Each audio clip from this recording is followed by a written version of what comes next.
പിന്നെ നമുക്ക് ചെയ്യാവുന്ന ജോബ് എന്താണ്? കാറിൽ ഫുഡ് ഡെലിവറി എന്ന് പറഞ്ഞു. അത് കഴിഞ്ഞിട്ട് ഇപ്പോൾ സൂപ്പർ മാർക്കറ്റുകൾ.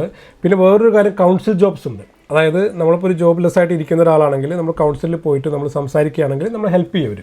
അതിന് കുറച്ച് ഫോർമാലിറ്റീസ് കൂടുതലുണ്ട്. ഞാൻ അതിനെ കുറിച്ച് മാത്രം ഒരു വീഡിയോ നമുക്ക് വേറെ ചെയ്യാം. പറയുന്ന പോലെ ജോലികളൊക്കെ ഉണ്ടാവും. സ്പൗസസിലൊക്കെ വരുവാണെങ്കിൽ നമുക്ക് ഓപ്പർച്യൂണിറ്റി ഉണ്ട്. പിന്നെ മൈൻഡ് സെറ്റാണ്. ഓക്കെ, UK വരുമ്പോഴേ നമ്മൾ നാട്ടിലെ ജോബുമായിട്ട് ഒരിക്കലും കൺസിഡർ ചെയ്തു. ഞാനിവിടെ വന്ന സമയത്ത് അവളുടെ കൂടെ വൈഫിൻ്റെ കൂടെ വർക്ക് ചെയ്യുന്ന 2 ഹസ്ബൻഡിനെ പരിചയപ്പെട്ടു.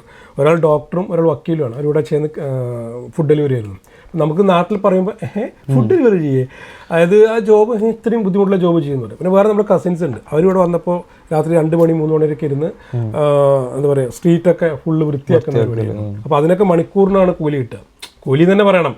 ഇപ്പോൾ ഞാൻ മുമ്പ് ചെയ്തൊരു വീഡിയോയിൽ താഴെ ഒരാൾ കമൻറ്റ് ചെയ്തിട്ടുണ്ടായിരുന്നു, കൂലിപ്പണിക്കാണോ അവിടെ പോകുന്നതെന്ന് ചോദിച്ചിട്ട്. അതായത് എന്തിനാണ് ഇവിടെ ഇപ്പോൾ ഇങ്ങനെ എനിക്ക് തോന്നുന്നു ഞാൻ YPS വീഡിയോനെ കുറിച്ച് വീഡിയോ ചെയ്തതാണ്, യങ് പ്രൊഫഷണൽ സ്കീം എന്ന് പറഞ്ഞിട്ട്.